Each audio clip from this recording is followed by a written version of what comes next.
Titter pigs, oh yeah. They're gonna talk about sweet, sweet RPGs. And it's the Titter Pigs, the RPG podcast. Am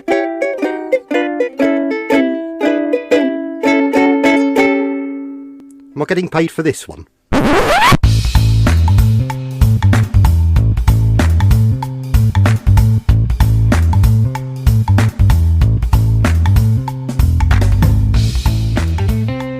All right, welcome back to Titter Pigs. We are on episode 39. Scott, Yeah. We're almost at the big 40. We're getting closer to, going over the hill here, bro. Someday, we've been told a couple times, we've talked about, should we throw our podcast out for one of these awards and whatnot? And everyone says, when you reach 50, maybe, you should do that. So we're getting close to the acceptance of our friends and family. Yeah, maybe a little bit closer, although I am starting to feel the wear of age and episodes, but I'm still enjoying the ride. Oh, absolutely. It's always a time issue with us because we are busy people with lives, and also our time difference. That also throws a spanner into the machine. But anyways, yes. Welcome back. We are here with episode 39, as Keith stated, and I feel we have another interesting episode for you all.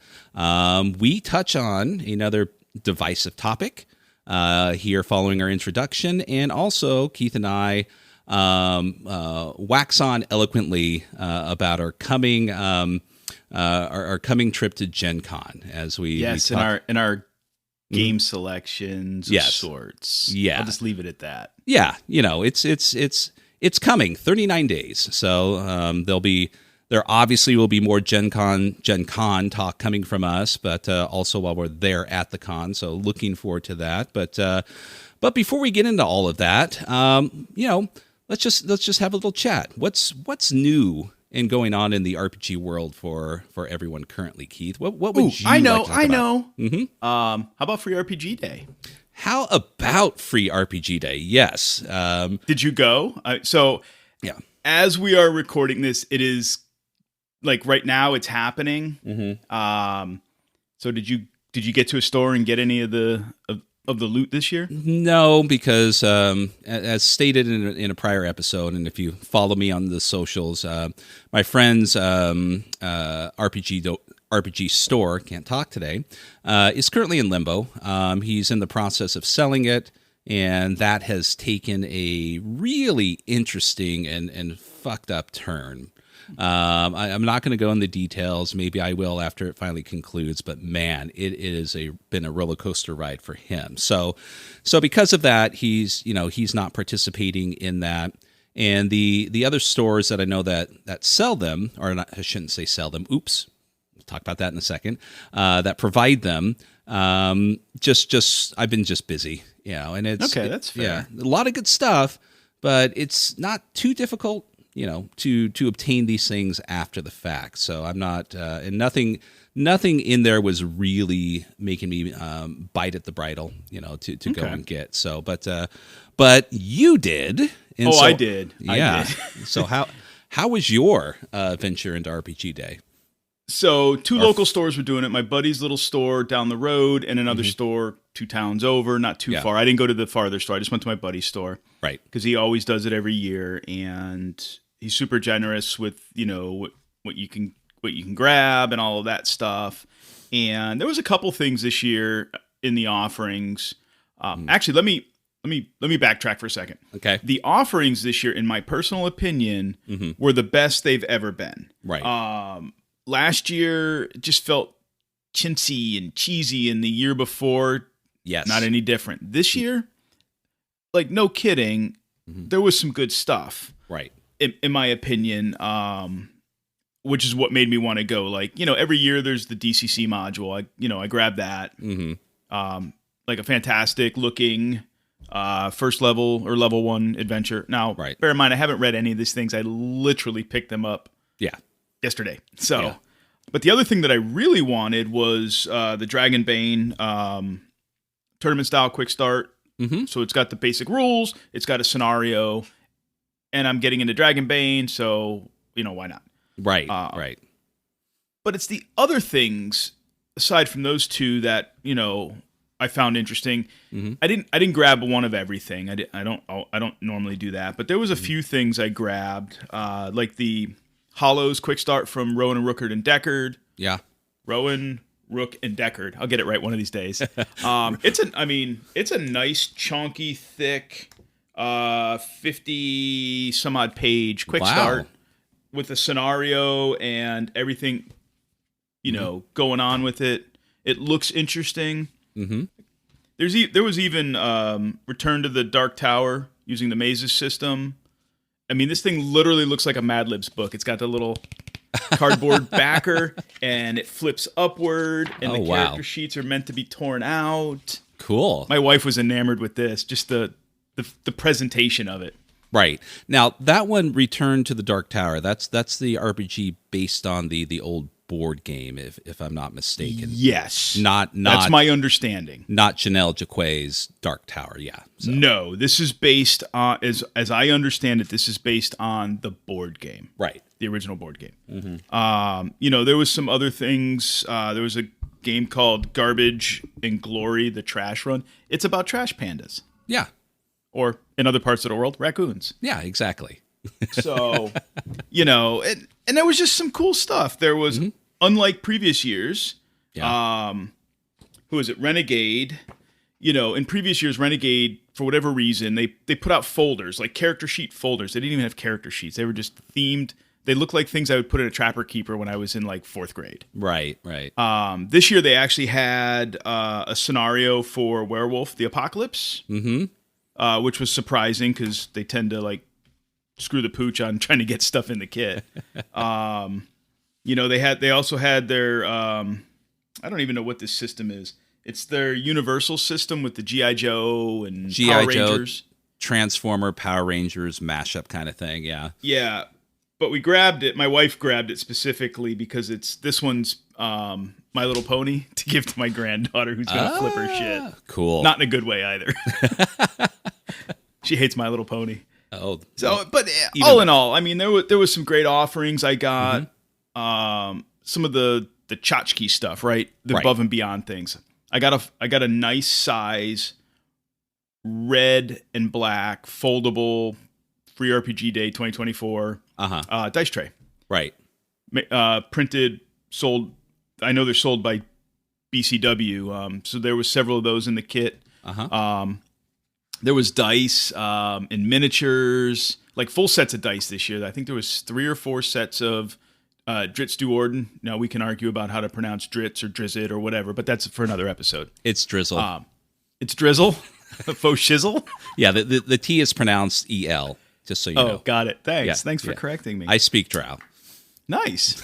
Nice. So there was dice. There were Avatar D6 sets. There was an Avatar scenario quick start, and I think it was just a scenario. I don't think it was a quick start.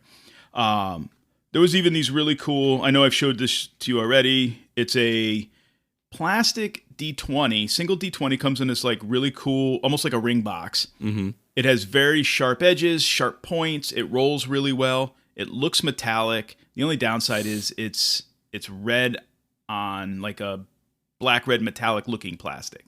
So I'm not even colorblind, and this is hard to read, which is the bummer. But aside from that, there was just cool stuff this year. Way better offering than the last couple of years. So I think it's Level 9 that's running it, owns that operation now. Yeah. So kudos to them for doing a good job. Right. And in what you showed me earlier and how you described it, the one thing I really liked is the fact they've actually provided more of the swag. Because as you said, previous offerings have been kind of chintzy, but also a lot of the swag that they provided is kind of one and done. So I mean, like my friend who ran the store, he would kind of either hold on to it himself, or hold on to it and give it out to his friends and whatnot. But simply because it's like just like, who do I give this to? The first person that walks in, if someone actually buys something and asks for it, so it was always kind of a a little bit of a catch-22 with those things, because you kind of felt guilty. It's like, here's your free dice tray. Oh, great. And the person behind him is like, "Oh, I want one. Do you have another one?" So I'm glad that they've provided a larger inventory for those things, because it makes it easier to give those things out, as opposed to you just have this one special item and people are there. It's like trying to grab it first or whatever. Yeah. But that sounds great, and I think it goes without saying, because even though I didn't participate into it, I've seen a bit of the chatter online of people complaining a bit, of like, I can't believe that they're making us buy something in order to get the free stuff. And, my answer to that is tough shit, you cheap bastard. Let's be honest. These stores pay for these things. They're 180, and they're not cheap. No, they're 180 plus. And people are like, well, it's a promotion. It's to get people to walk into the door. It's like, no, it's a promotion to get you to walk in the door and buy something. Right. I was gonna add that in there, but no, you're spot on. It's meant to draw people into the store. Yeah. In the hopes that they're going to buy something, not just come in, grab a free thing, and then haul ass out the door. Now, right. Truth in lending, as it were. Mm-hmm. I went there. I was actually dropping a furniture dolly off to the store owner, and because they're closing their second store and pulling it all into one location. Mm-hmm. So I brought him a furniture dolly to help him out. Yeah. And I didn't buy anything. So let me be clear. I didn't buy anything. Right. However, while I was there, a father-daughter combo kind of walked in the door didn't even know about Free RPG Day, was looking for 5th edition D&D. Right. And I sold him on Dragonbane. Like, I showed him the quick start, kind of explained it to him a little bit. And then the store had a copy of the Dragonbane core box on the set, or on the shelf. I can't talk either. Right. And the father was intrigued because he had played D&D in the 80s when he was a kid. And so he grabbed the core box off the shelf, something he probably wasn't going to buy in the first place. Right. That's obviously not D&D or Pathfinder, and was super excited to grab it. And his daughter was excited. And so I helped him make a sale, which, Right. That was kind of my contribution. Well, the other thing is he's also your buddy, as was my friend at the role playing game store. And membership has its benefits. It does. And if you want to not have to go through the process of buying something, then make a friend of the owner of the game store and have it last for 5 years or more. Right. Or be known that when you go into the store, you actually spend money. Right. I mean, if you just spent, $150 the day before, I wouldn't, I wouldn't, have any issue with you going, hey man, I just spent money the other day, can have a couple free items. And again, but if your only purpose is to scout these stores, move from place to place to get your collection and not contribute anything, then tough. I don't feel bad for those who and for people who are also crying foul. No, it's well within their right. It's clearly stated on their site that they have the option of either giving it to you for free or making it free with purchase. The one thing they can't do is just outright charge you for it itself, which no one is doing. Not on that weekend. Yeah, no one is doing that. No one is doing that. So chill out. So, what else is exciting and new in the RPG world? I know the answer to this one too. So let's talk about the new Pendragon core rulebook for a moment. Right. That one is causing a little bit of kerfuffle. And I don't know if it's truly warranted, but let me preface this entire brief discussion. Right. I was a proofreader, the final proofreader on the core book, so my name is in the book. Yeah. I was hired by Chaosium to do that. So I am not speaking as a Chaosium representative, and in no way, shape, or form am I doing that. Any of the opinions I express are mine and mine alone. So you're not. We can begin. So you're not to blame for the name change. Okay, good. No. So let me. So for listeners that don't know, there has been several name changes of this book. Right. Since I began working on the Pendragon product line 2 years ago. Right. It was originally called the Player's Handbook. Knight's Handbook. Yeah. And then there was going to be the Game Master's Handbook. There was going to be 2 separate books. And at some point, the company decided to change the name to be the Player's Handbook. Right. And then when it was finally available, or start the advertisement campaign started for the forthcoming book, it was now called the Core Book. So it's had 3 names since I began working on this project. And I think that is what has thrown some people for a loop. What have you seen out there, Scott, regarding the name? I think it's that. I mean, for those who have been awaiting Pendragon anxiously, a lot of those people were kind of aware. It's not like they pulled a bait and switch. They've been fairly upfront about it. But of course, you would have to be following Chaosium and Chaosium's news to know about this. But still, when they actually made the change, I was a bit kind of like, really? It's not really a core rule book, but whatever.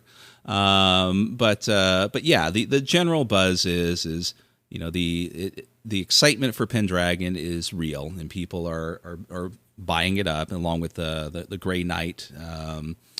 Worked on that one too, just for clarity's sake. But I do feel that a lot of people are going to town a bit as they're sitting down and reading this and realizing, much like you would have done when you picked up the first edition Player's Handbook for Dungeons & Dragons, going, wait, this is referencing another book, and that book's not available. Now, I personally haven't sat down and read it in any detail, so I don't know how much of that is prevalent within there. But I can tell you, having worked on it, there's a lot of references. Now, I'm just going to guess a number because I haven't gone through and counted. There's probably at least 50 references. Okay, to other books, the Game Master's book or Game Master's Resource Pack, right? Knights and Ladies, several other supplement books that are not currently published. Now, someday when they are published, right, the references will all work out just fine. Right.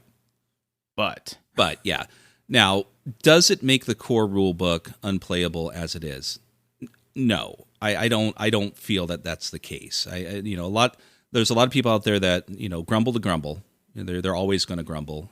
But I also do feel that, considering that number, it is quite a bit, to have something such as that and not have, essentially not even have a date for these follow-up books to provide you with these associated answers to these references. So again, I haven't seen anyone completely trash it. You know what I mean?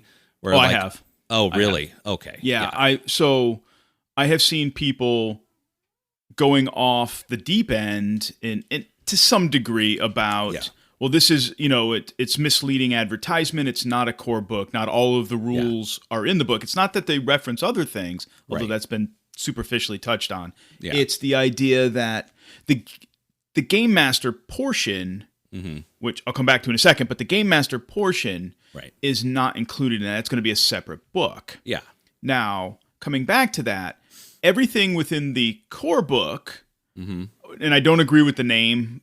I think it should have stayed the Knight's Handbook personally, but again, that's my opinion. Yeah. But as listed as a core book, everything in there you need to know to play the game as a player at a basic level, right? Right. At a standard level, right?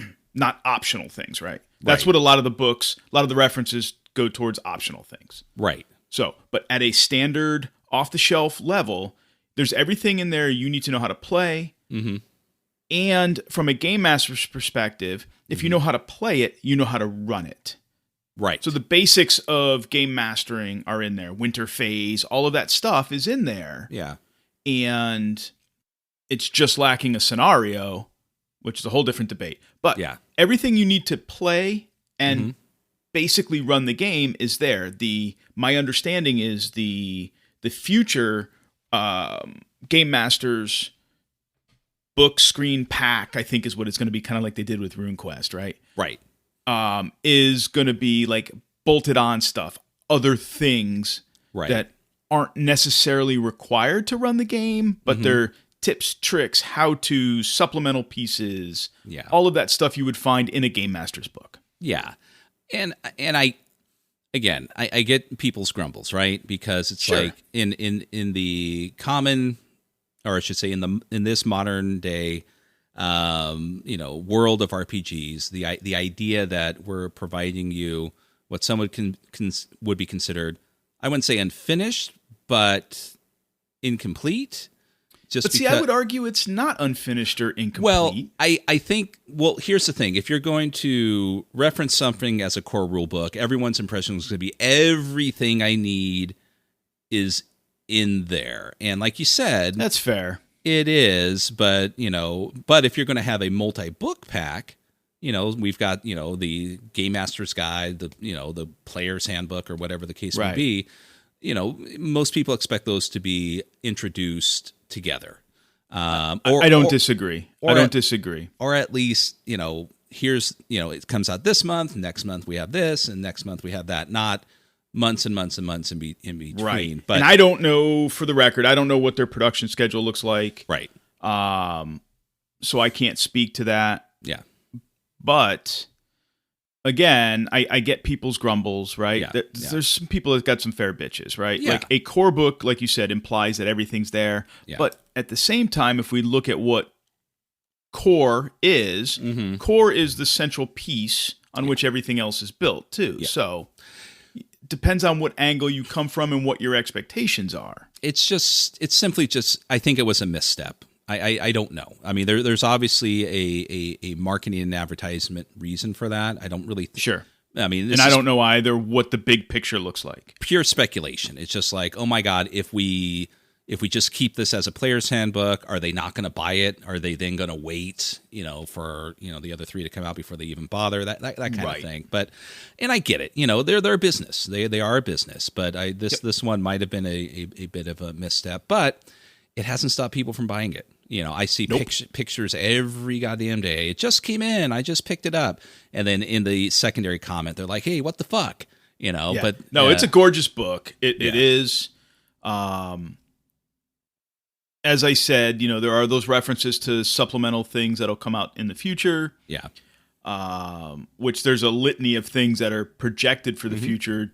Just find any one of David Larkin's interviews that he's done, or people that are tracking like what he says, and what the company says, and putting these lists together. There's 6 or 8 books coming. Yeah, I don't think the intention was to mislead anyone, though. But no, not at all. It was more of just kind of like, oh shit, maybe we should have done something different. But I also think it's branding. Well, yeah, true. The only thing that I found was more so in the Grey Knight, and this is the first thing that I touched upon and again, it's not really a missing reference, but it's more like when within the running and also for anyone who does not know, I've ran the entire starter set campaign from beginning to end. So there are references, at least within the Grey Knight, pointing towards the battle cards that are only within the starter set. And you don't need them to run it, but as someone who has run it, I have told people, I said, hey, you might want to get it because it's going to make your life a hell of a lot easier if you're going to run this campaign as is, because it can be a bit of a juggling match with these during the mass battle aspect of the game. That's true. And the only other thing I keep seeing, which is odd, is, and I don't know if Chaosium said this themselves and made a mistake or people are just speculating, is there's been a lot of people who are saying that within the Grey Knight, that there are redundant scenarios from the starter set, but there's not. Those 2 beginning introductory scenarios were scenarios that were stricken from the starter set and put into the Grey Knight. If That's I'm not mistaken. true either. Oh, really? Okay. So the 2 that were stricken from, I'll have to go back and look, but I will. I'll stand on my soapbox for a second because I'm pretty confident.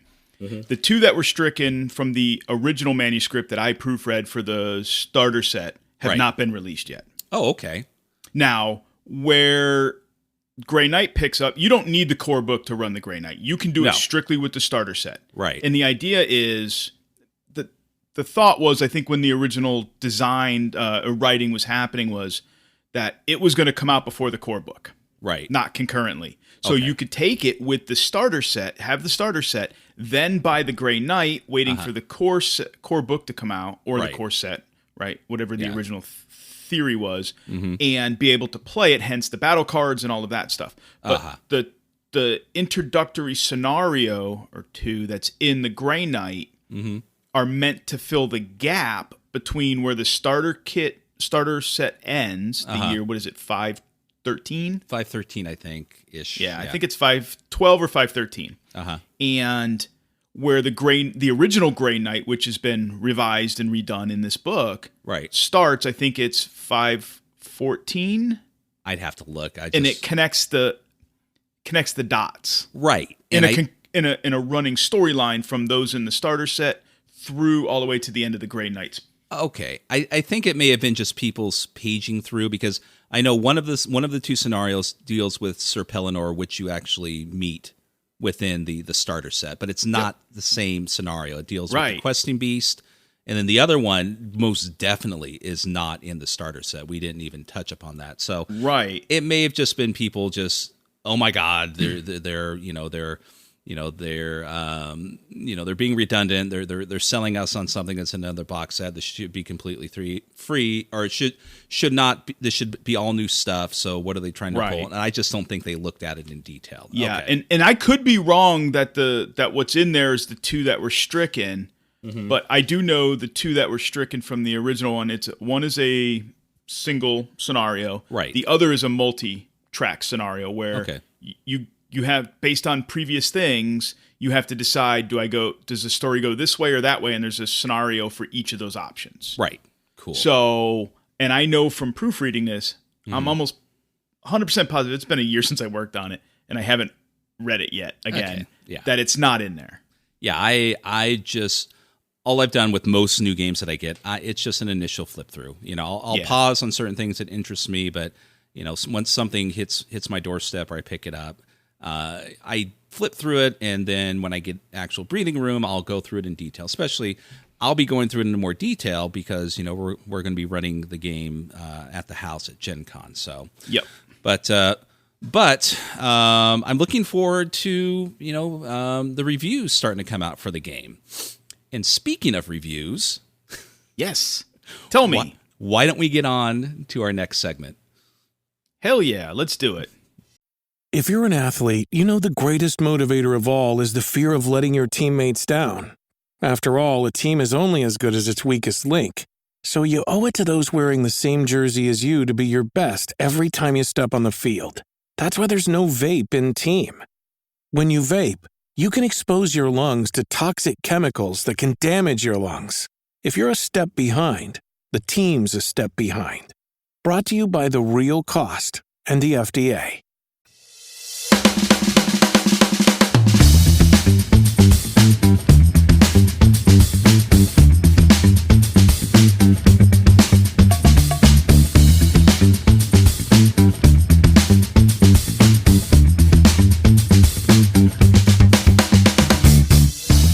All right, listeners, we're back for the attack, as it were. This main segment of this episode is near and dear to my black heart. Absolutely, it is something that Scott and I have been chomping at the bit to talk about. Yeah. Scott, lay it on listeners. What are we going to chat about tonight? Okay, so as we all know, certain conversations in the tabletop RPG social media sphere tends to be recycled time and time again. Dumpster fire! I know. And no, it's not going to be fudging dice. No, it's not going to be GM screens. And no, it's not going to be what is the proper definition of OSR. But this one is one that does creep up, and even more so recently with other people being introduced to the sphere of tabletop RPG reviews. And this particular one is in regarding the validity of a tabletop RPG review regarding if the critic or the reviewer has played the game or not. Oh God, I so want to talk about this. Yes, and it is one that is also near and dear to my heart, not just because of what I'm involved in, but of how so many of my friends in one shape or another is a valid tabletop RPG reviewer or critic with experience to back it up.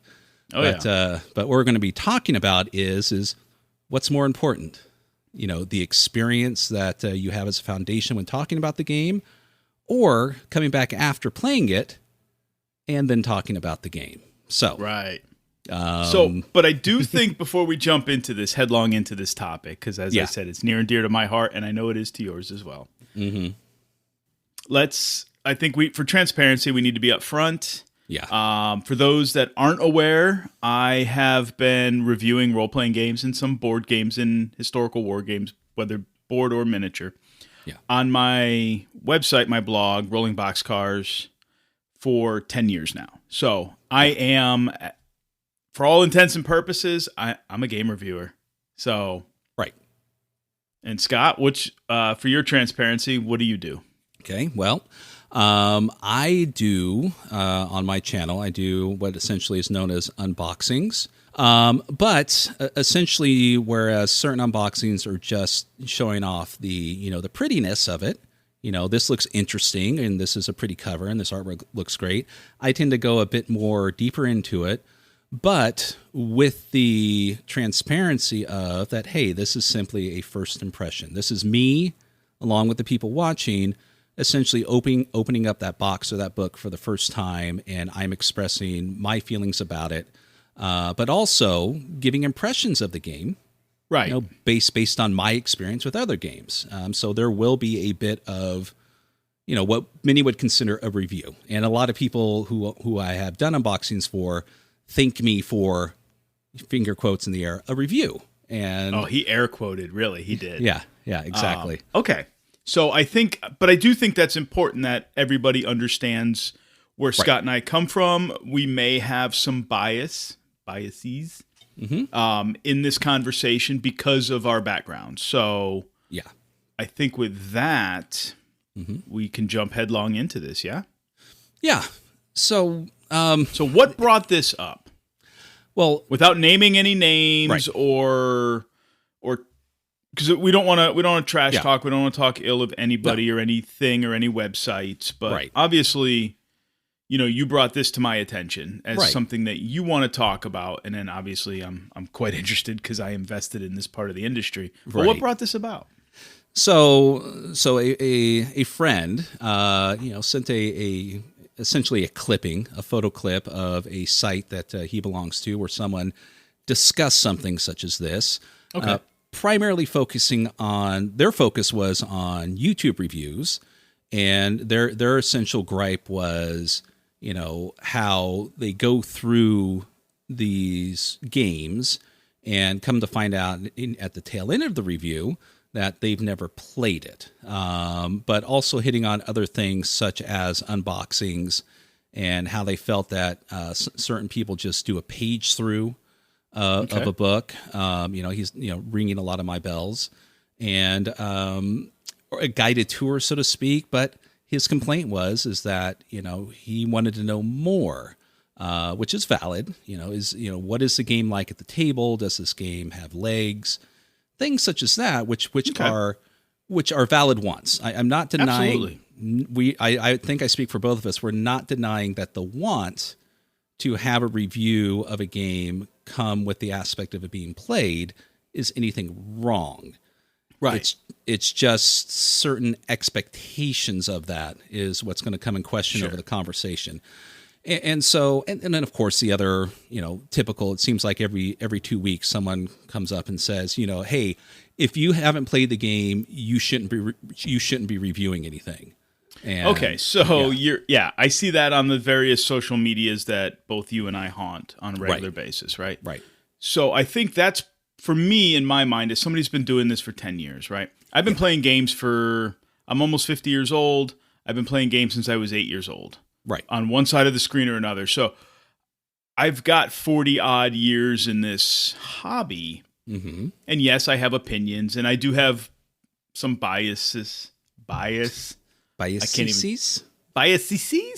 I'll just keep drinking my beer. Yes, I am drinking beer while we record. Woohoo! Yay! But I think that's the elephant in the room, is to talk about the idea that you have to play the game to review it. Otherwise, the review is invalid. Because I see this come up, whether we're talking role-playing games, board games, YouTube reviews of either of those things. Right. And I'm not going to call myself a professional reviewer. I mean, I have the blog, been doing it for 10 years. I got a team that works with me.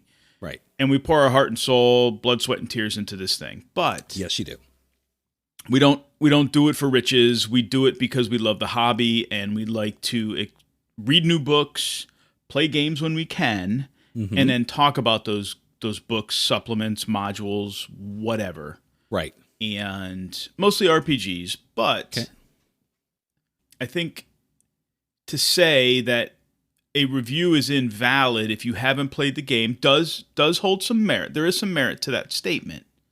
Yes. But I think if that is the standard to which somebody is expecting a review to be, whether it's YouTube or a written long form review like we do, or any other type of media in between, right?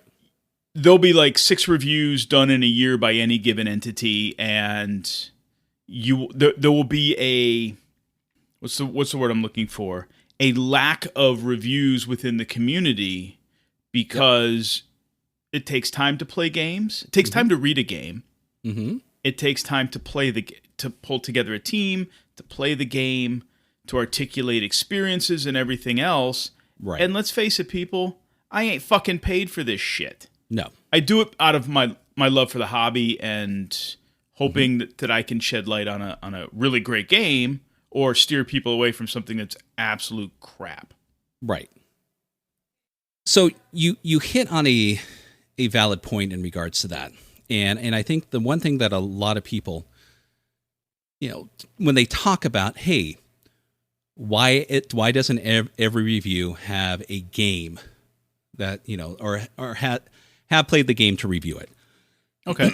Excuse me. So I mentioned it. So, and what a lot of other people do is they make comparisons to other reviewers in similar media. Books, video games, and movies. So I'm just going to briefly break those down into time increments, starting with a book review. Okay? Let's say you are an above average reader, which I would imagine someone who does book reviews are, right? Fair. A good novel, even if you're reading for a couple hours a night, right? You're going to get through in a few days. Unless you're my wife. Right. And you're doing a book review, so you're taking notes too, right? So we'll add a bit of time to that. And then when you're done, we'll say what? I mean, you do more written reviews than I would have never done. Maybe a day, if it's your job, maybe a day or two. If it's, I would say the amount of time. Let's just say it's a core rule book, right? Right. A core rule book to write a review. Read the book, write a review, but the written review portion between writing it and editing it, and then having my editor tell me, okay, fix these things, this isn't clear, whatever, is I have probably about another 8 hours. Like, that's an entire work day into that thing. Okay. So, if not more. But, okay, yeah, but we're talking more of just like a book review, like you're reviewing a novel, short stories, that kind of thing. So you're not... I would imagine 4 hours, give or take. All right. Either side of that to write it, reread it, sleep on it, edit it, but actual working on it, probably about 4 hours. Okay. So is it fair to say that, depending on the size of the book, of course, a week, maybe tack on a day or so, is the amount of time it would take someone to read a book and get a review published? Okay, a week. Yeah. So book review, we'll just go ahead and just round it up to a week. Video game, right? So a video game is a bit different. Obviously, there's no reading. You have to actively play the video game to give a review of it. how do the controls work? How does the game work? What is it like? Is it entertaining? Obviously, depending on the game, you're going to hit on things like writing. And so all in all, but again, most video game reviewers need to encapsulate that in a certain amount of time, because just like RPGs, even more so, right around the corner, there's another video game they got to review, and another one, and another one. They got to get those things out ASAP while these video games have a shelf life, which is far smaller than any of the other media that's being reviewed. So what they tend to do is they'll only play a certain amount of time into a game. And modern video games, especially if it's one that has some sort of story to it, 80, 100 hours, they don't have time to sit down and play a video game from beginning to end. So what you are generally getting, a generalized impression of a game that they're playing based on the content that they've played to, with a foundation of their experience with other games, right? Agreed. And then a video game review, again, we'll just say a day. So we're going to say a video game review, a week or less, because they're not going to be playing through the whole thing. And also the other thing they don't need to do, it's a solo experience. Just like book reading. There's no other people involved in that. Yeah. Movies going to take you anywhere from 90 minutes to 2.5 hours to watch it. Done. Fair. Done. Yeah. And you may, if you're watching at home, you may have the convenience of watching it again or going to the movie theater again. You may watch it twice. So we're talking 2 days at the most. And again, we're going to fall under the general example to gather your thoughts, make a cohesive review another day. So movies, 4 days top. Boom, you get a review out. So all of these things fall well within a week's time from beginning to end, from introducing yourself to whatever the content is to, getting your review out there, whether it be, video, written, or whatever. All right, tabletop role-playing game. How long does it take you to read and understand your average core rule book? I would say a core rule book, reading it from cover to cover. Mm-hmm. Again, right. This is all subjective based on the game and how it's written and how engaging it is and all of that stuff, right? Does it draw me in or is it really dry? Okay. Like Dragonbane drew me in. Cult bored the fuck out of me. Okay, fair enough. And Colt's thicker too, so yeah. Right. Well, Colt's considerably larger, yes. Yeah. But using those as kind of two ends of a spectrum in a sense. Okay. Dragonbane, I read that in my spare time in about 3 days. Okay. But Cult, I'm working on 2 months, and I still haven't finished the book. Okay. Because I keep putting it down after I bang my head against the wall, going, this is horribly written in the sense that it's dense, it's verbose, it's problematic to read, and it gives me a migraine. Okay. So take that as a ends of spectrum. We're going to go on the generalized imaginary assumption that you are kind of similar, like the imaginary person in question who's going to do the tabletop RPG review is somewhat available to be, I wouldn't say professional, but they are trying to do as many reviews as they can, right? So with that framework, I would say on average, a core rule book that's say 200 pages is going to take me a week to 2 weeks to read because I'm reading it in my spare time. I have a day job, like most reviewers. We have day jobs, we have families, kids, grandkids, whatever, right? We have lives. Okay. So 1 to 2 weeks to read your average core rule book, and obviously that can swing farther or sooner. Yeah, Morkborg's going to take you a day, maybe two. Things such as that. Dragonbane was super quick, like I said, just a couple of days, and I was into it, and through it, and going, "Holy crap, this is really cool!" Right. So it's very swingy, right? It is because you're not reading a story, and comprehending the literal aspect of what you're reading. You're reading a technical manual. You're reading a technical manual, exactly. And as one who has read hundreds and hundreds of IT technical manuals, they're going to take time. Because, it doesn't matter how well written there's going to be aspects to it where you're going to go, I don't understand what this, that doesn't make sense. I don't understand this. And then you got to get your analytical mind, rolling. Okay. Second, does that game have an adventure? If it doesn't, that means that you are going to have to make an adventure of your own to play for said review. Nope, that's fact. And if it does have an adventure, fantastic, but that still means that you are going to have to incorporate that in your reading. And also, depending on the adventure, how much prep needs to be done, in regards to that. And that's likewise the game. Okay, so you let's just say, we'll just go with, it's been a week. You've read the core rule book. We're going to go with the fact that, let's say it has an introductory adventure. So you've got that taken care of. Next, you got to call your friends. Right, that's like herding fucking cats, because you're one of them. Right, Bob, Steve, Amy, John. Amy's in Florida for that week. John's got, his girls are going to an academy for the week. How long does it take to wrangle enough people together? Yeah. I was going to say, if we use our gaming collective groups as an example, right, it can be anywhere from like 1 week to 6 months. But I would say on average, it's probably 2 to 4 weeks. Right, exactly. That's realistic. That is realistic. Unless you're someone who absolutely has a bunch of people doing absolutely nothing, or you're a teenager, the moment you buy the core rule book, you're not going to be playing it that weekend. No. On average. No. So, okay. So already at this moment in time, anywhere between 3 weeks to over a month has already passed. Yep. Between, hey, this new game's been released, I am not going to review it until I play it. Okay. Now, your average adventure. What would you say, in order to really get a good feeling of the game that you're going to review, how many sessions do you think that's going to take?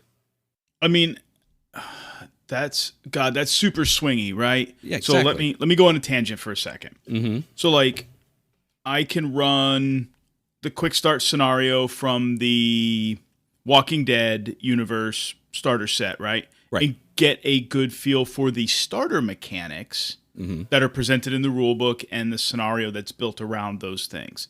Right. But it doesn't give me an indication of the expanded rules in the core rulebook. So keeping that in mind. Right.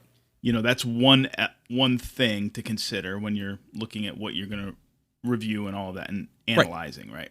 Yeah. But then if you have a very complex game, and I'm going to use D&D 5th edition or D&D any edition, doesn't really matter, right? Right. Not that they're super complex, but there's so many variables. I guess variables is the right phrase I should use, right? Right. You have various classes, various races, heritage, ancestries, whatever we're going to call them. Yep. And all the sundry combinations thereof right there, just in those two elements. Right.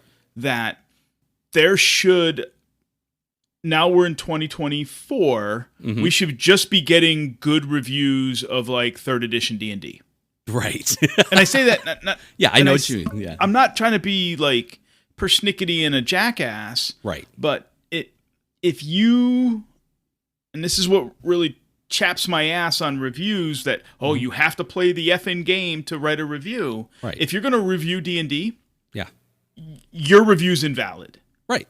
With the premise that you have to play it, because if you can't review it until you have played every combination, every race, every class, every combination thereof, multi-classing, used every spell to write a review and to give it a thorough analytical analysis. Right. Yeah. Yeah, because nobody would ever write reviews. Come on, let's be real. No, exactly. So again, I'm going to go on a tangent, right? And say, I'm going to say at least 3-4 sessions for okay. So let me return back to the original question. Yeah. Okay. Yeah. So I would say, if we're just playing a particular scenario as part of a core rulebook, I would play through the scenario. Typically, those are the ones that are included in the core rulebooks. Right. They're designed, typically written to highlight the most prevalent rules in a game, not all the minutia rules. But, right. Yeah. So I would say if that takes you 2 sessions, cool. If that's 6 sessions, that's fine. Now, if you're reviewing a scenario, that's a completely different thing. Exactly. So you still need to play through it, but yes. Right. You still need to play through it. Okay. But again, so we're talking about the time aspect of it, right? Yeah. So I'm going to say, on average, if you're playing with friends and you've only Let's go kind of 4 doing sessions. this, 4 sessions. So again, not everyone's available every week. Somebody cancels. So we're going to throw those caveats in there. So there's a good chance that those, even if you're playing biweekly, so we're looking at least we're talking 12 to 16 hours, right, in total, because a game session typically runs 3 to 4 hours. That's, right. Some people do it in 2, but typically 3 to 4 hours is normal, right? Mm-hmm. Yeah. You spread those. That's 12 to 16 hours. That's probably over 2 months. Yeah. With real life. And that's also tacking on the month it took you to read it, prepare, get your group together, and get your first session. Okay. So if my math is right, we're for a role playing game, we're somewhere around 3 to 6 months to read, read, play, corral the cats, and play, right, and then write a review. Best case scenario is just over 3 months. Worst case, but that's in a perfect, all the stars align in your favor. Now, and then of course at the end, you need another day or two to write this review, which again, I'm going to throw out the other caveat is now it's going to extend beyond your average time, because now not only are you talking about the game, you're going to have to be referring to several things within your sessions to give your opinion on the various aspects of the game. So, again, we're just going to, I'll say 2 to 3 days, right? And then... Okay, that's fair. Okay. Now, what's happening during this time, Keith? Everything. So you're a new publisher, right? And you hit up Rolling Bones. You say, "Hey, man, I've got this awesome new game. It's going to be coming out in a few days. I would love for you to review it and see if we can get eyes on this game." And you say, "Absolutely." Oh yeah, things get re-racked and stacked and prioritized. Yeah. Case in point, I had a Miskatonic repository author reach out to me day before yesterday, as of this recording, and said, "Hey, my first book is Electrum. It's in print. Mm-hmm. It's done fantastic. I've got a new one. I would love for Rolling Boxcars to review it." Mm-hmm. I said, "Well, reality is I've got a backlog I am working through, but if you're cool with waiting, I'm cool with doing it in the future." And then he sent them to me, he sent me the PDFs, and I just kind of read the pitches, and I was like, oh, these are kind of cool. Mm-hmm. So now I have to re-rack and stack where I want to put these in my reading queue. And bear in mind, unlike some reviewers, I don't get paid by publishers. Yeah.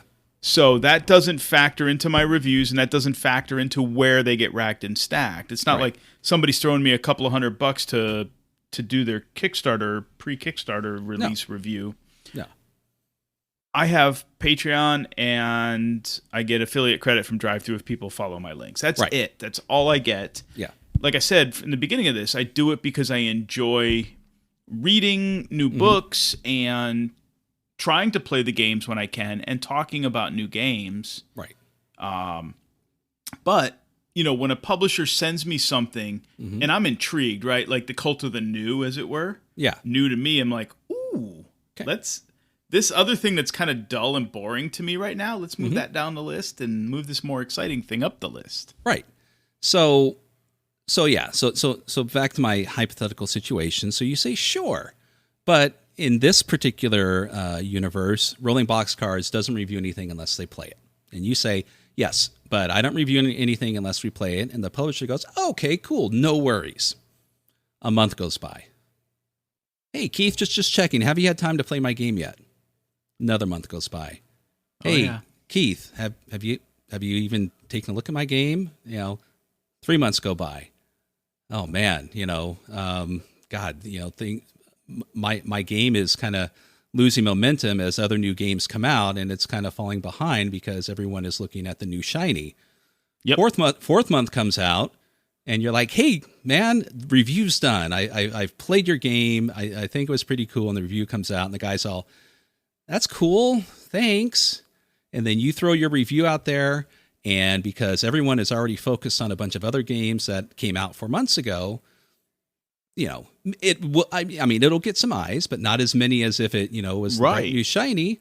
And unfortunately, that's going to happen if everyone just reviewed a game based on if they played or not. And you also brought up a valid point: is what are people going to actually review if they're only playing something? Well, like you stated, whatever the new shiny is, you know, Right. If right now in the world that people want, you know what everyone probably would still be playing to review right now? Shadow Dark, you know, Dragonbane. Meanwhile, Yep. every day or every other day, a wonderful new RPG is being deposited on drive-through, Right. or And- not getting any reviews. No, you're absolutely spot on. And that's so the video game industry is probably, from big publishers is probably not as fast flowing as role-playing games are, right? Indie publishers probably so. Yeah, any video There is- game publishers, yeah. There's always new shinies.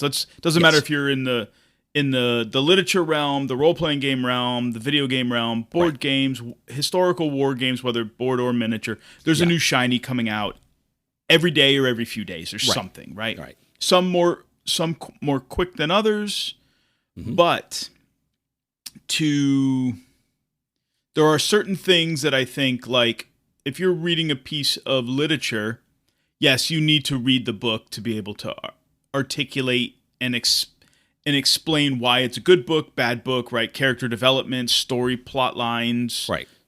multiple plot lines. Are they intertwined? Do they diverge and never come back together? Whatever, right? Yep. You need to read it to do that. But when it comes to role playing and board games, let me go to board games first. Mm-hmm. A board game, there are so few board games that are so complex that it takes you weeks to read the rules. I'm not talking historical war games here that are monster size. Of course, But yeah. your traditional Euro and Ameritrash type board games, On right? average, yeah.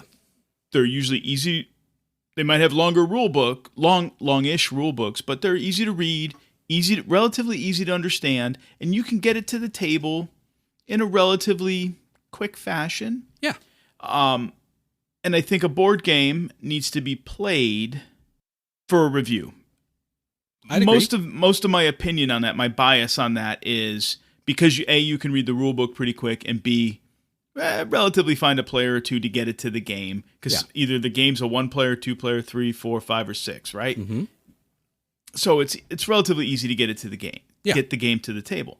However, when we get to role-playing games, these are bigger books. They're like pieces of literature in terms of length. Right. Potentially 100 pages, 80 pages, 100 pages, 200 pages, 400 pages, right? Right. If it's a big campaign, scenario, whatever, right? So it takes more time to read. And as I said earlier, like in the case of like Dungeons and Dragons, pick an edition, right? Or Shadow Dark or any of the OSR games, right? To be able to, if we're espousing to the idea or holding on to the idea that you have to play a game to be able to review it, right? Mm-hmm. Which I think in some medias is fair, in others not so fair, right? So we would, as I said, we should only be getting reviews of D&D 3rd edition or 3.5 or 4th edition now if people have now used everything within the 3 core books. And I'm just talking the 3 core books, right? Yeah. And you've had the time to play and do it yourself as a reviewer. Play every class, every combination, whatever it is, Right. to find the good, the bad, the ugly, the bruises on the fruit, all of that stuff. Right. It's nigh impossible. Right. Oh, So, but you're right, and there's going to, and those people who are clamoring for you should only review a game if you've played it, are probably, some of them are going, well, Keith, don't be absurd. That's unrealistic. And that's kind of where you throw the ball back at them and go, well, then generally speaking, you don't want a play review of a game. You don't necessarily want the reviewer to play the game to its best capacity to give you a valid review. You just want some sort of odd stamp of approval because you think that the moment someone gets to a table that they are going to fully understand the rules, they're going to play it properly, the players are going to communicate and play along with how the game technically is envisioned by the game designers. Fact. And what's going to happen is you're going to get a perfect, mirror image of the game itself and its play style through these people. And anyone who has played an RPG over any length of time knows that is hardly ever the case. Yeah. No, you're spot on. Now, I will say, like, when it comes to our reviews on Rolling Boxcars, we will specify, like, if any one of us, and there's 3 of us on the team, if any one of us has played the game, right, through a scenario or something, right? Assuming it's a core rule book. Mm-hmm.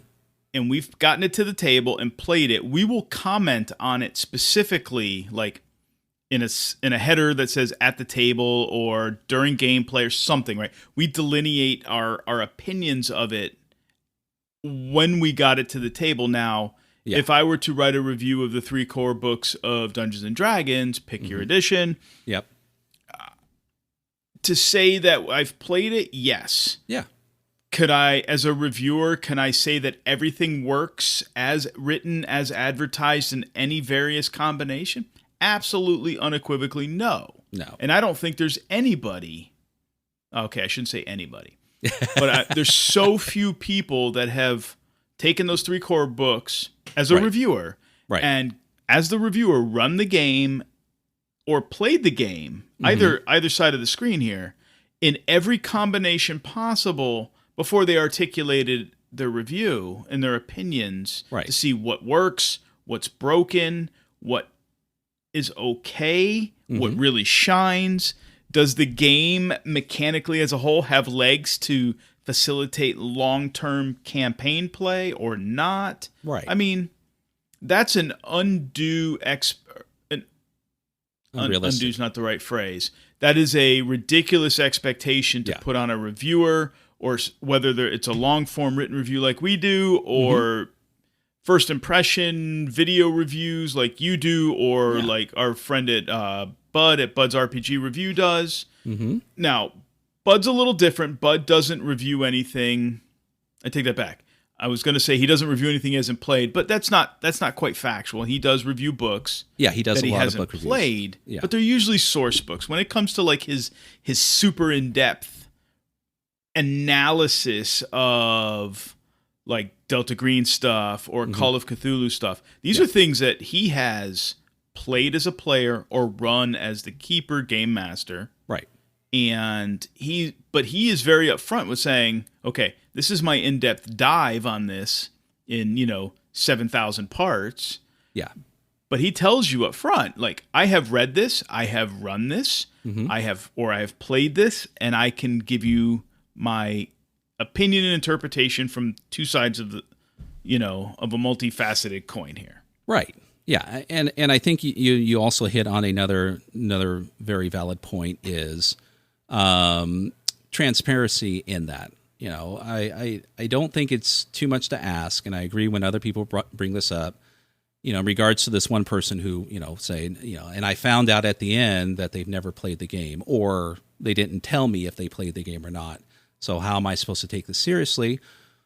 Well, yes, some transparency either before or at the end of the video, just, letting them know, hey, if it's not blatantly obvious, because I mean, for fuck's sake, if I'm unboxing a book from a Kickstarter, you haven't played it. I haven't played it. If I'm unwrapping, cellophane, come on, I shouldn't have to go. And by the way, I didn't play this game, but I get it. Yeah, just letting the people simply know, hey, I've played this or haven't played it, is definitely a not an invalid thing to ask for. But should it change your opinion of it?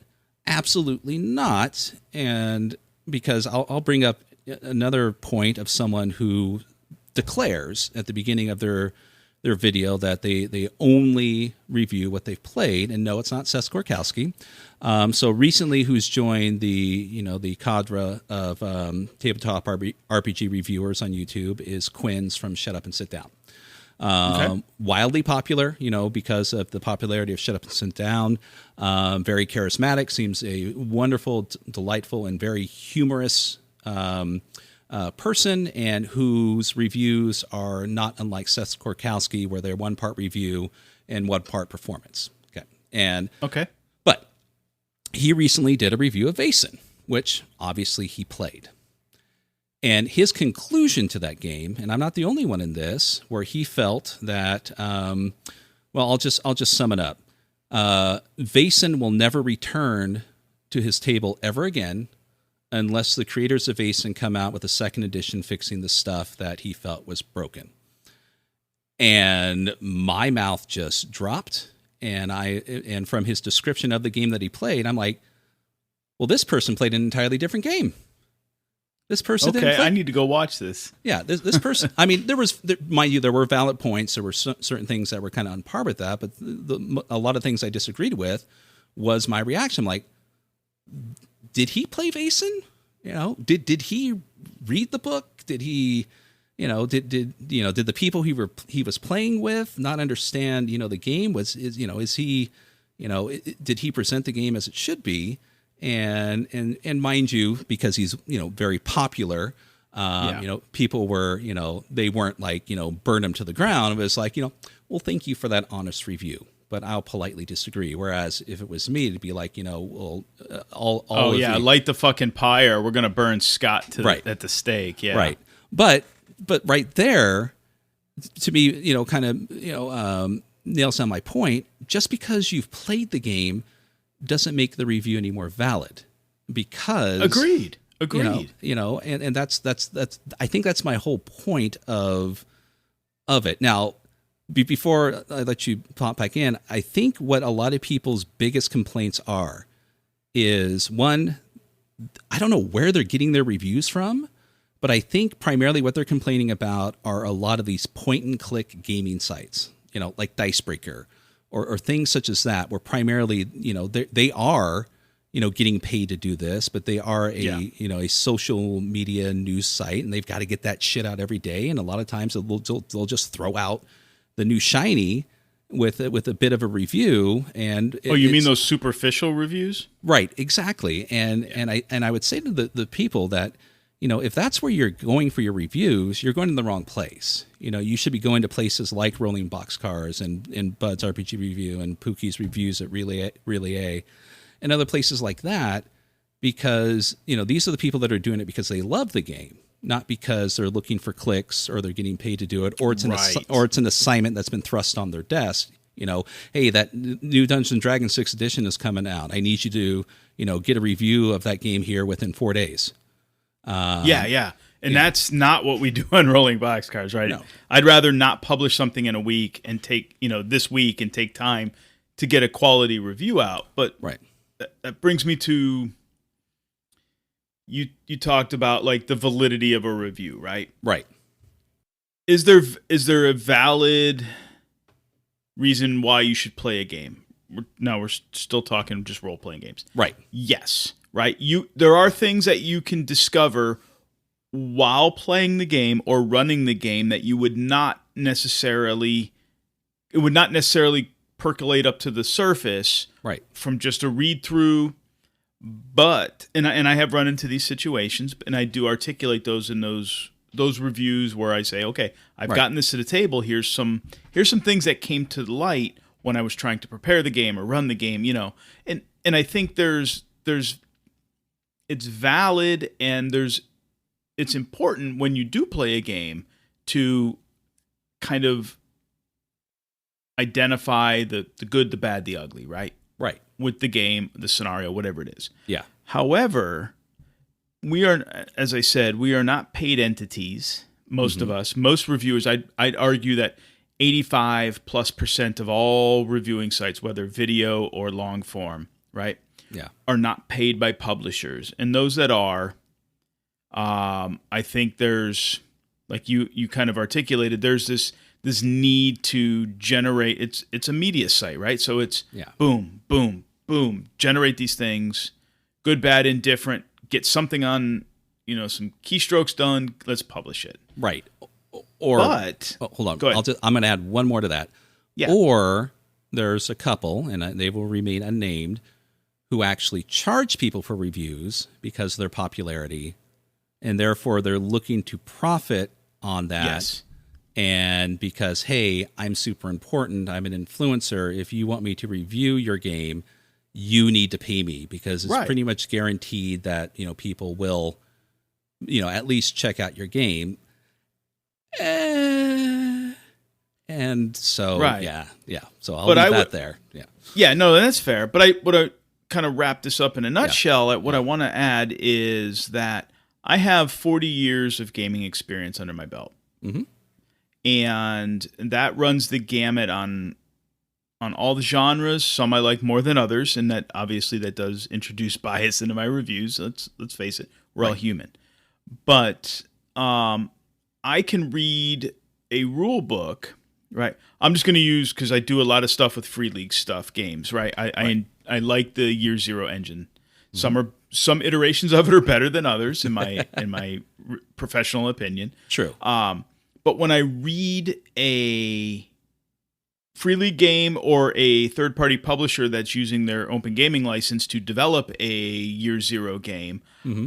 because I have got 40 years under my belt of gaming, mm-hmm. both as a player and a game master, and I have read and reviewed enough stuff and run and played enough Free League Year Zero stuff, I can read something that's brand new from either a third-party publisher or Free League and immediately within my head start connecting dots. Like, that's not going to work. That needs to be fleshed out. I hope that's somewhere else. Oh, look, it's here 3 chapters later. Let's make a note of this, that it should have, what was said in chapter 6 should have been said in chapter 2. Right. And that's from the reviewer side of things. I'm also a freelance editor. Yes. That does come through when I read books and write reviews and stuff, because I understand how flow should go. Mm-hmm. Connective tissues should all work together. Yeah. And not all reviewers have that, and there's only a small number of us that do. Right. However, given my years of experience and my experience with various systems, I don't want to say sand table something like in my head, but I have enough experience with a particular thing that I can know if it's going to work or not based on all of my experience. Right. That I don't necessarily have to play every game to know if it's going to be broken or it's going to work, and if I think it's going to work, is it really exciting? Yes, it's exciting. I'm going to say in my review, I want to get this motherfucker to the table because this thing is like making hairs on my neck stand up, and it's really engaging to read, and it's super exciting. But I'm going to articulate that in my review, right? Where other reviewers are just like, "Hey, this is a great game. I think you should play it. I might not get it to my table, but I think you should." Yeah, that's a valid comment, but seems fun. Well, why is it fun? Yeah, right. Yeah. Why? And if people did that. And again, I don't know the background or like you said, the experience of some of these. In fact, I've never seen them. Right?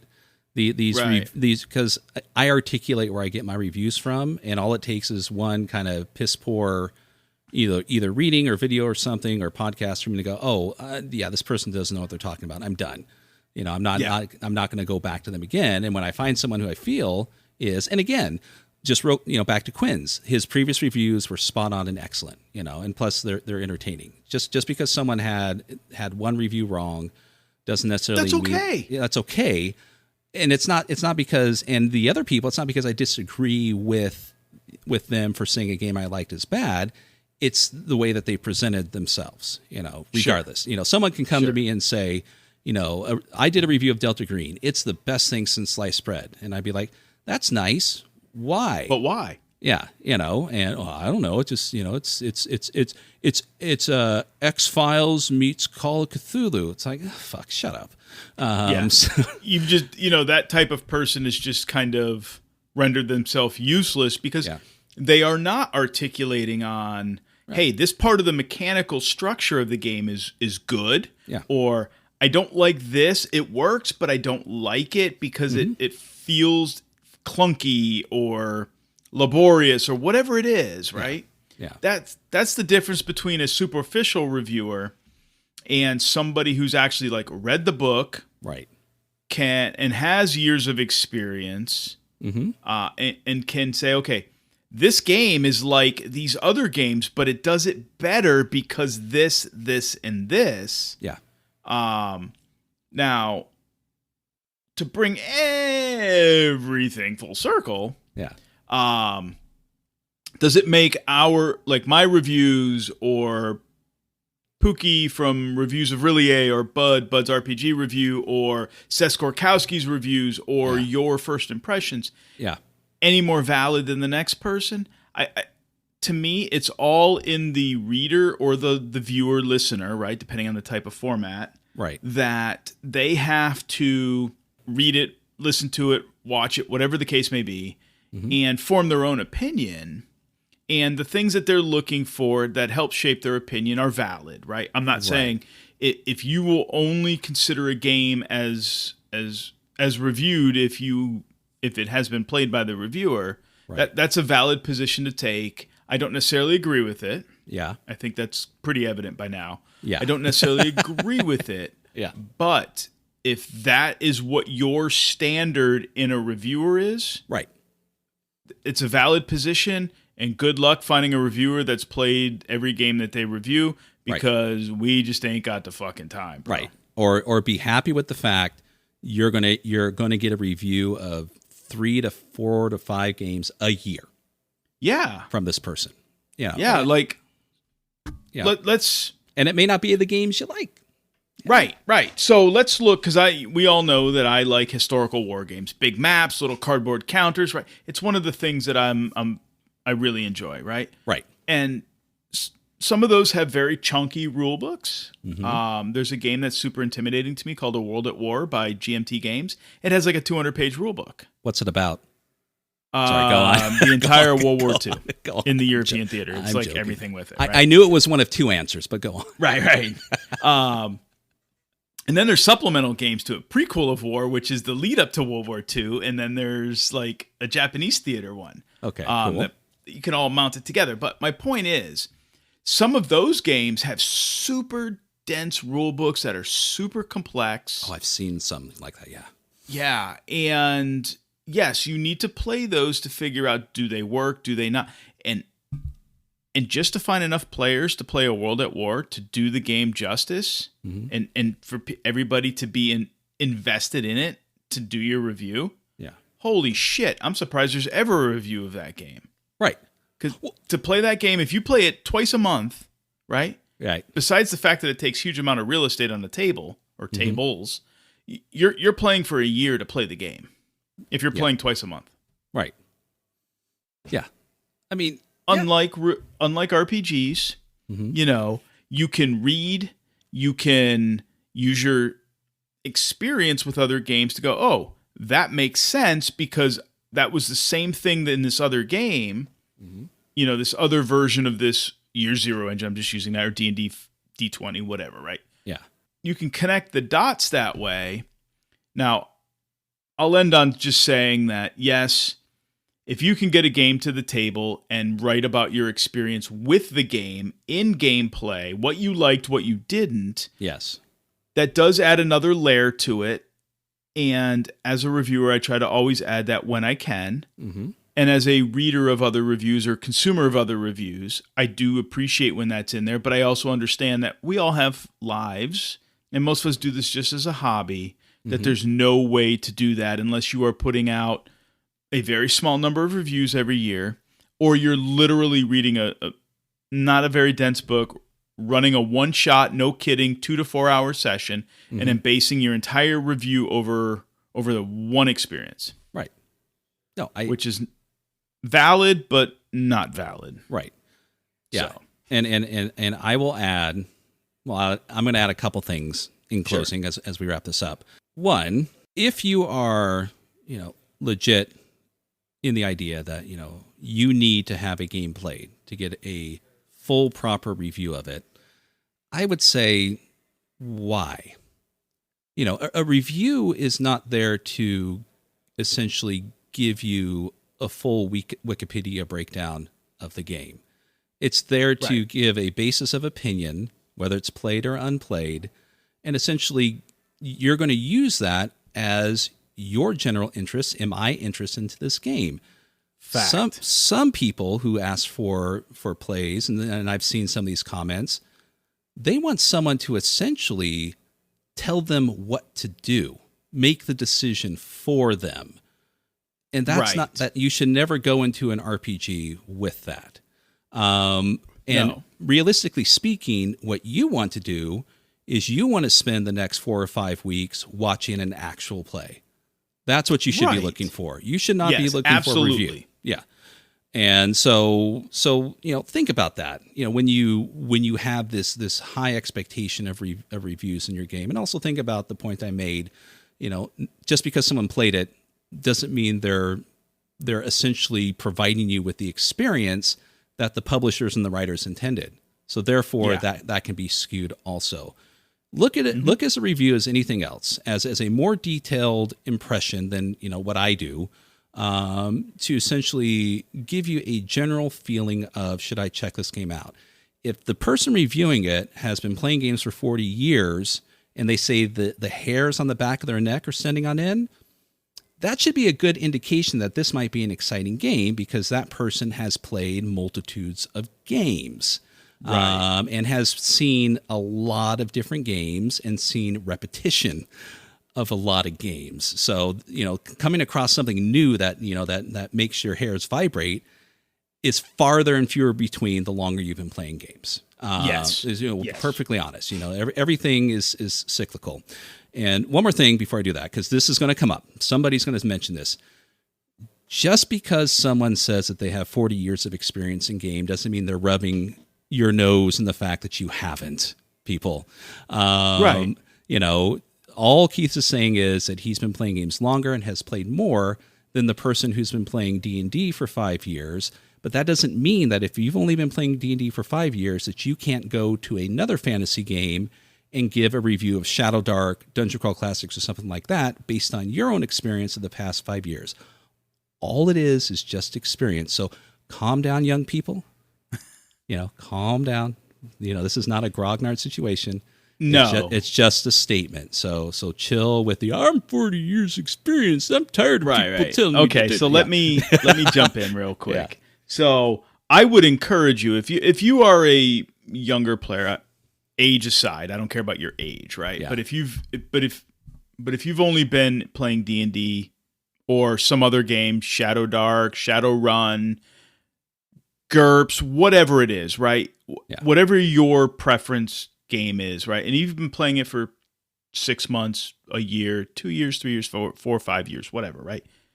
I would encourage you, go try another game and try to write a review using your experience of the game or games that you've had the ability to read or play or run or both, and use those to form opinions of games that you might find interesting. I would also suggest that when you consume review media, right, you take into account your experience with games, right, and use that to help form an opinion of something, whether it's Rolling Boxcars or any other site out there.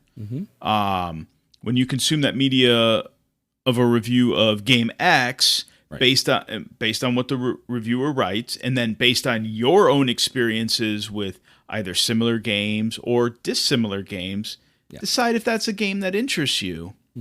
Because that's really all the reviews are. It's we're kind of articulating the kind of some of the mechanical elements of the game, explaining them in very brief detail, what we like, what we don't like, as written, and letting you then form your opinion off of that based on all other factors. Yeah. So yes, because I have 40 years experience, does that give me some additional insight from a reviewer standpoint? Absolutely, sure it does. Yeah. But it doesn't invalidate somebody that's only been playing role-playing games for 2 years or less to have a valid opinions of a game too. So exactly. Yes, you're right, Scott. Exactly. And one more thing is, stop being a bunch of consumer dickheads.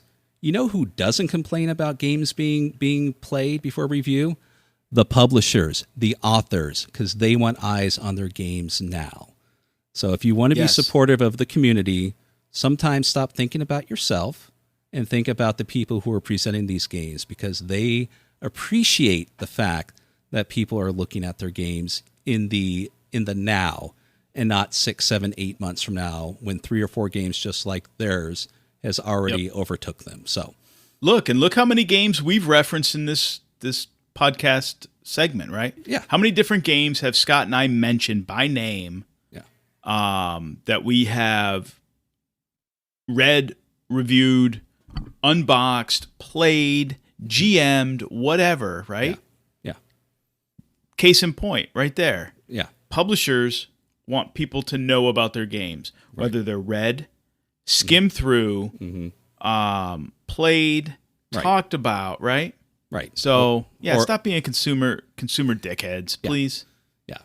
Yeah. If you're supportive of the hobby, you've got to accept that also. And yes. And so, well, I think we've talked long enough on this, don't you? Yeah. So if you would like to review this episode, you have to listen to the whole fucking thing. And play every game that we've mentioned to be able to validate our likes and dislikes about those games. And read every article on Rolling Boxcars and watched all my videos and listened to every single actual play that we've done. Then we will reach out to us in 10 years and we'll discuss you writing a review. Thank you. Yeah. 5 stars.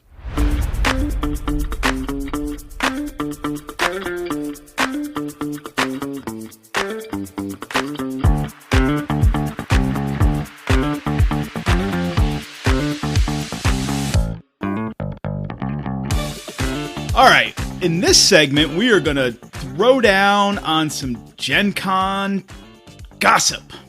Okay, maybe not so much gossip, but we have some opinions. Well, yes, we're here to have a little chitty chat. As our listeners may or may not know, I know we've kind of been spreading a little bit of the word. We're going back to Gen Con this year. Yay! This will be my second visit to Gen Con. Yep, mine too. Yep, we both went 2 years ago. Met up with several of our friends from the UK, Debbie, Pookie's wife Lulu, and Bud from Bud's RPG Review. My wife and both my children joined us, and Keith's my wife came. Yep. Yes, came, and so it was a big group of wonderful people. It's going to be a little bit smaller this year. It's just going to be me and my son and Keith and maybe your son. Not 100%. Maybe. Yep. But the usual suspects from the UK will be there. And so we are primed and ready for new shenanigans and to learn how to do Gen Con differently this time. Now that some of the sparkles and the shock and awe of being there has the shiny new is worn off. Yes. And the most important lesson of all is make sure and bring enough rum in case Seth Skorkowski comes to visit you. I'm bringing a half gallon this time. So you said, leading us in, that you have some things to talk about Gen Con, opinions, gossip, whatever you want to call it. Why don't we start off with that? Couple of things. So as of this recording, a few days ago, the schedule dropped.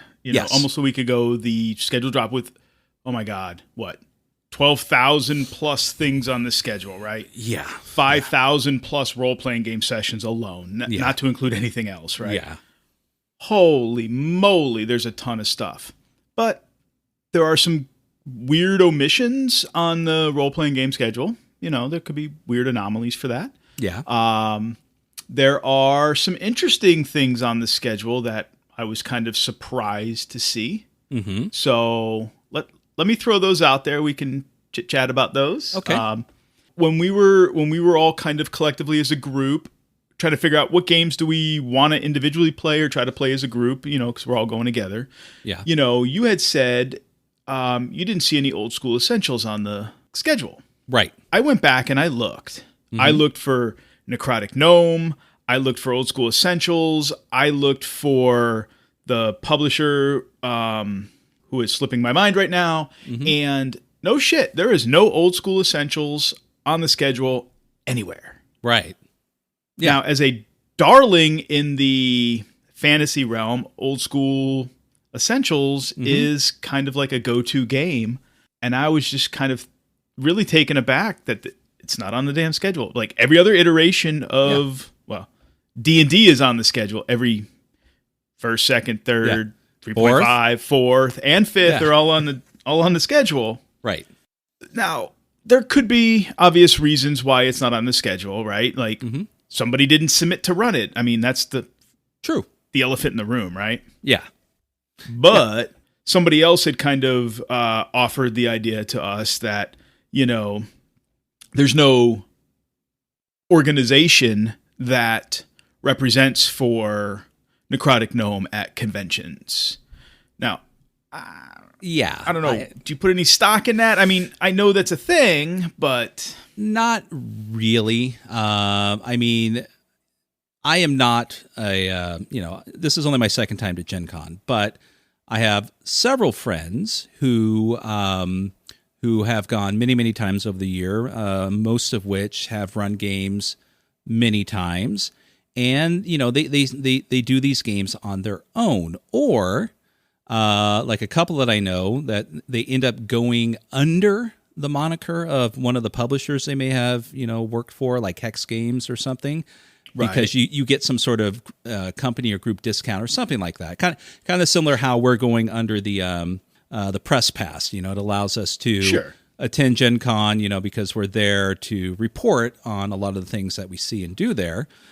So we get a free pass to it, but still it is people of an individual capacity deciding to run games that they enjoy, and that's what drives most conventions. I mean, the one I'm most familiar with is Strategicon, which I've been to several times over several years, and essentially, game representation there.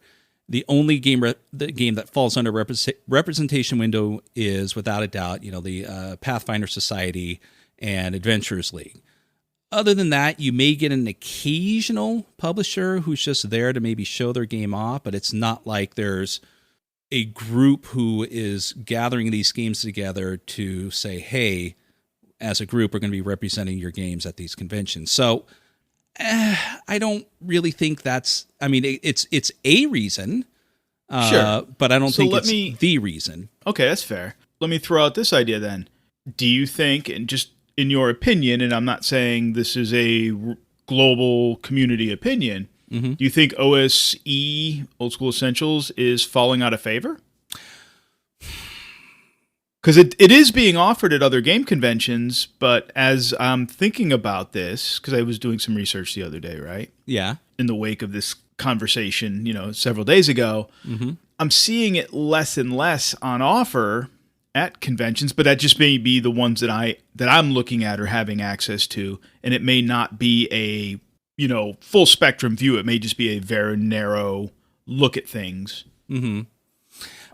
So I'm just curious if you think it's falling out of favor for other old school fantasy games, or the newest darling, Shadow Dark. Not that they're distinctly different games. So right, possibly, yeah. I mean, possibly. Of course, there's the coming iteration from the publisher, which, for all intents and purposes, is kind of Old School Essentials, but it's not anymore. Dolmenwood, right? But they just recently came out with 2 anthology adventure books that were written and illustrated by several well-known people within the hobby, specifically for the original game, right? And people bought that up. So it's hard to say. I do feel that there may be a few people who fell out due to the fact that they had been promised this Dolmenwood setting for so long, and kind of at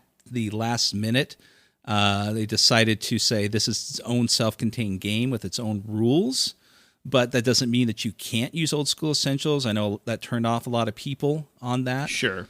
Outside of that, I maybe it's just simply because its time may have come. I mean, it's not like it's it's new and fresh anymore, and it's not like it's the only option to enjoy old school games. I mean, since it came out, it is still, there's several other options for that. Of course, with the OGL situation that came up, that brought forth other games such as, Shadow Dark and whatnot.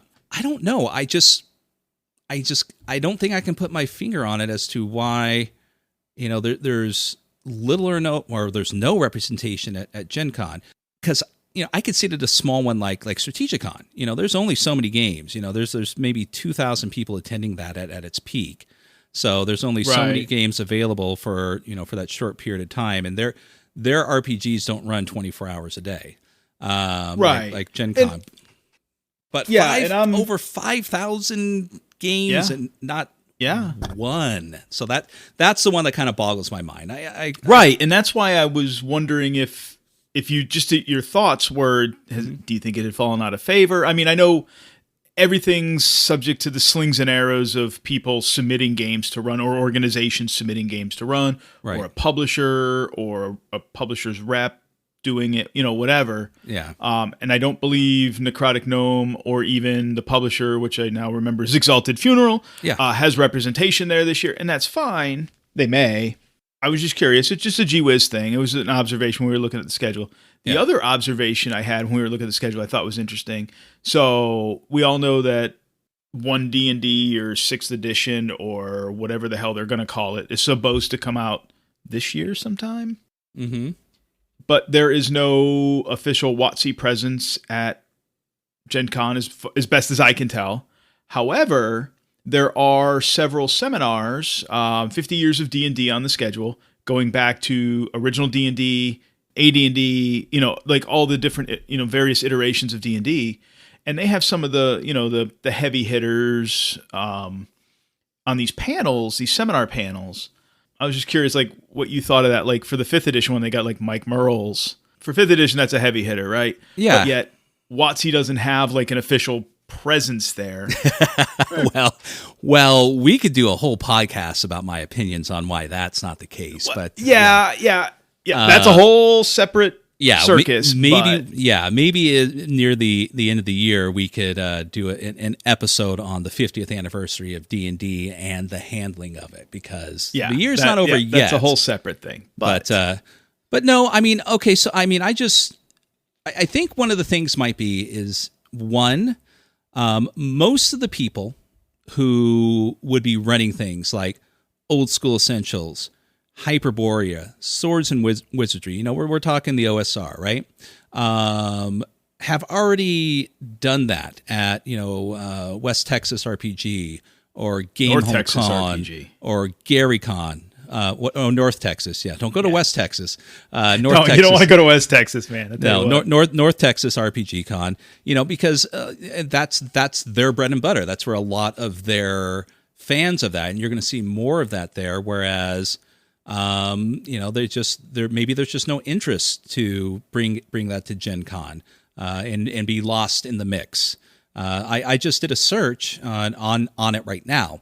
And the only one that I pulled up was Swords and Wizardry, and there's only 2 games of that being played. There's no Hyperborea, no Old School Essentials. I mean, I even threw in Labyrinth Lord just for the hell of it, even though they've kind of fallen out of fashion. But essentially these D&D derivatives or clones, I should say, that still hold a lot of sway and popularity, just aren't represented here. So that's maybe the only other reason is that. And of course, I'll toss this out too. There's always the unfortunate, political aspect of it all. I ain't gonna run my game at Gen Con because Gen Con woke. That kind of bullshit. I'm not saying that's the opinion of the publishers. I'm saying that's the opinion of some people who may be running those games. So fair. That's fair. So it was again on the OSE thing. That was just an observation we had the other night, and I was kind of digging into it a little further. Yeah. I'm not slinging it. arrows at any particular person or direction. No. Just kind of a gee-whizzy, water cooler, gossipy thing. But the D&D thing, again, as I said, for the seminar strikes me as a little interesting, given that WotC doesn't have official representation at the event. So that's a little interesting. However, I will throw out this as a separate kind of thing that I hope doesn't turn into a shit show, but it could. Okay. Depends on who goes to this seminar. The Secret History of Dungeons and Dragons. Okay. Do you have any idea who the speaker's going to be? The Secret History of Dungeons and Dragons. I'll give you 3 guesses. First 2 don't count. Okay. Shannon Appelkline? No. No. Okay. Ben Riggs. Bing, bing, bing, bing, bing. What's he doing there? The golden age of RPGs is over. Well, exactly, and that's why I said I hope it doesn't turn into a shit show. But because we all know how gamers can be gamers, right? Yeah. I suspect the talk will actually be probably pretty good. Yeah. However, I wonder if some people will. I see it going one of 2 ways. Right. People are either those in the know are going to ignore him like the plague, right? Like a new wave of the bubonic plague, or they're going to go and ask him questions about the golden age being over and turn it into, a shit show, unfortunately. Right. Okay. So, here's my question. All right, I'm just going to read the description real quick. Historian Ben Riggs will unfold to you the complete history of D&D in 50 minutes, from the birth through its peak, rise, decline, and awesome rebirth in the 21st century. Okay, so the title of the seminar is totally misleading. It's the history. Now, that was my question, because if it's the secret history, what else is left? I mean, between his books and the half dozen other books that have covered various opinions and details, I think we've got all the secrets, revealed. So that right there is kind of like a little, really, come on, it's the history. You're essentially giving us a summary of your book. Yes, and it might be interesting, but I've read the book, and I've read, like I said, a half dozen other books, and I'm full on my history of Dungeons and Dragons. So. Well, and that's why I said, I'm speculating that it could people in the know about the kerfuffle of a few months ago. Well, either going to ignore him like the plague, or go just to turn it into a shit show potentially. So, see, it's situations like this where I'm glad that I don't have a ton of cash to burn, because I would be getting us all, T-shirts, that just say, the golden age is over. The golden age is over, yeah. And then we all go, or get each one of us. What was it called? The the soothsayers who would wear the boards on their front and back, in like the 1920s, and repent now. Right. It's just the golden age is over, and just ring the bell outside the seminar. Nice. So let me ask you this. Yes. In the other category, like the seminars and the workshops, because there's so many people, there are so many fucking categories of things at Gen Con. If you've never been, it's fucking amazing. But that said, Scott, are you going to go to the, are you signed up for the DIY pasties and how to twirl them workshop? Yes, and so are you. You gave me control over your character when we became friends. So I'll be buying you a ticket my account? Also. Yeah. In fact, I'll be buying you 2. Fantastic. Just in case you try to get out of one of them, we still have one more for you. That's that. We saw that when we were there a couple of years ago, and those are the things that kind of boggle my mind, because I know Gen Con is more than just role-playing games, right? Because, it has grown to become so much more than that, and it always has been. It's never just been a focus of role-playing games and Dungeons and Dragons. So, but all of these side things, learn macrame. I mean, it literally, all this other stuff reads like your Parks and Recreation manual, for the summer. Yeah. All these little, how to influence friends, and win over people. I wouldn't be surprised if one of those things are there. There's just this huge amount of side things that I have to wonder they exist and people go to these. Otherwise they wouldn't be redoing it. Oh yeah. But who is going to Gen Con to learn macrame? Now I will tell you that kind of stuff, the stitching, the macrame, all of that stuff is probably for spouses and partners that aren't gamers. That want to have something to do.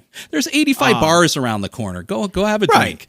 But like, look at my wife. She doesn't drink. She Right. cross stitches. That's her hobby. Right. If when she went 2 years ago, she was trying to get like Tracy Hickman's signature, autograph and stuff, right? But she could have signed up for like doing some stitching stuff and would have been just as happy doing that if she didn't have other things that she was more interested in doing. Yeah. But I'm looking through some of these workshops and stuff right now, and I mean, there's an amazing amount of like the art of the pitch, right? Like pitching your game or your story. Yeah. Creative writing stuff. There is an amazing amount of secondary and tertiary level things that are, to the gaming industry or the hobby. Yeah. Not just for role players, but for board gamers, LARPers. I mean, you name it. Yeah. There's stuff there. Yeah. And for spouses and partners and kids. And I mean, I wouldn't send my kid or my granddaughter to like DIY pasties and how to twirl them. But what about Mandalorian martial arts? Yes, that's one of them. Sure, why not? So no, and yeah, you make a good point, and I get it, but it still is one of those where it's like, because again, Indianapolis, it's a wonderful city. It's not the tourist capital of the world. So, people who may be coming with you to support you as a family member or loved one, it's nice that these are available if they want to go to these things, but it's still just who submits Mandalorian martial arts and just, and I mean, again, nothing against it, but there's no such thing. Right. Okay. So let's step back for a second. Yeah. Right. We're coming from a perspective of the game conventions that we go to, right? Either Right. physically or online, where Right. we don't encounter or have these options to do these other things, right? Mm-hmm. I live in the Southeast. I don't go to Dragon Con. There is gaming there, Right. but it's mostly a big party and LARPing and cosplay and all of that stuff, mostly cosplay and partying. But I don't go to it, but I would imagine that there's more of this type of stuff there. Yeah. Than, you would find like at Strategicon, right? Right. It's the venues and the events and the things that we go to Mm-hmm. that we're accustomed to going to. So these other secondary and tertiary things are out of the norm for you and I. But still, there are people that are interested in these things because people are paying for these things. right. And you know what? All the power to them. So like, even though, let me put this out there. Even though I find some of these things a little humorous from my point of view and my perspective, right? Like Right. the pasties thing, right? It's for women and those that identify as femmes. Obviously, I'm not going to make pasties and how to twirl them, right? Right. All kidding aside, if there are people that want to go and be involved in that, I think it's being run by D20 Burlesque, which if I remember correctly, is a pretty well known burlesque troupe, and Right. they are doing it, the teaching of the twirling, like so. Mm-hmm. If you involved in that and you come away with something and you're empowered and you've had fun, then who the fuck cares? Right. So Mandalorian Jiu-Jitsu, who the hell cares? Right. So again, you've put me on my place and made a good point because, in retrospect, yes, I obviously forget there's all these secondary aspects that orbit around the hobby. There's Yeah. all the Etsy. I have to people. keep remembering that. Yeah, all the Etsy people who make all of the fine little crafts for the hobby, all of the LARPers who are well involved in a lot of these different ways of enjoying role playing games. The historical recreationists who do medieval fighting and things such as that. And that's that. Then and there, all of a sudden, it does make sense because then I'm seeing representation and examples of all of that, along with other things that are more specific, like the great character deep dive and things such as that. Yeah. But still, there's still. Let's face it, some of it is humorous, but Yeah. let's remember Yeah. there are other orbits that we don't circle in, but they do exist, and we have to acknowledge them. Because people laugh at us too for playing the games we play and do the things we do. So What are you we're all talking having a good about? time, and if you enjoy doing what you do, fuck everybody and have a great time. Who's laughing at us? What are you talking about? Everybody laughs at us, dude. No. Walk into a store and tell somebody you play Dungeons and Dragons. Go ahead, do that. No. Exactly. No. Yeah. No. I do get it because as funny as I think someone who takes teddy bear chain mailing might be, it's equally they may look at me and go, "Hey, I'm just playing with a teddy bear." You're playing elf games like a 12-year-old with a bunch of other 50-year-old people. So Yeah, exactly. Exactly. So it is what it is. But I just hope out of these 300 some odd classes that every one of them has at least one person show up.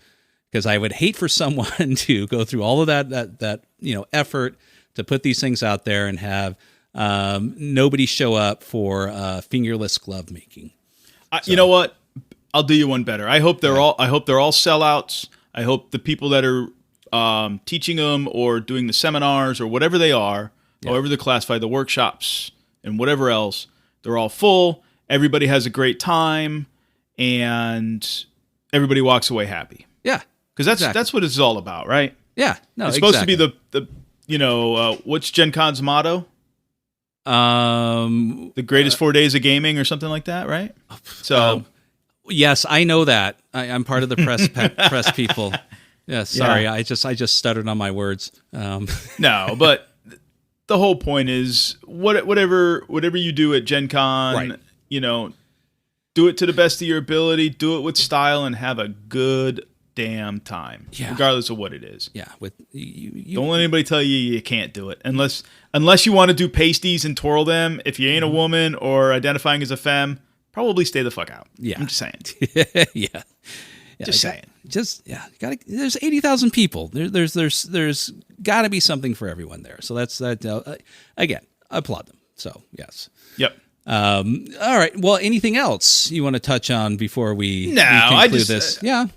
No, I just wanted to throw out those kind of like weird things that I've observed. Sure. And I'm super looking forward to going in a couple of months. So Who knows? I mean, we're still a couple months away. Maybe there may be some other thing that will float our boat, and we'll talk about Gen Con again. And of course, if we don't, we'll definitely be looking forward to us talking to you all from the convention, because like last time, maybe we'll do a little live video or just do a little bit recorded video.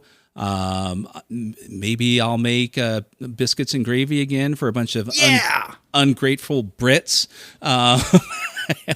or who knows? But yes, definitely. If you don't hear from us talking about Gen Con again before then, look for us once we get there. We're real excited and definitely looking forward to sharing our experiences with you. So, hell yeah! All right, we'll see everybody at Gen Con or in a future segment or episode or something else. We'll cut all this shit out.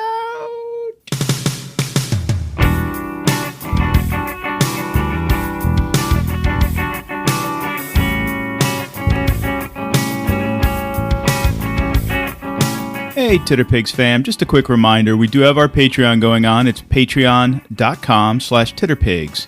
You can show your support there. We have 2 tiers for you, a $3 and a $6 tier, so show us some love and be part of our growing community.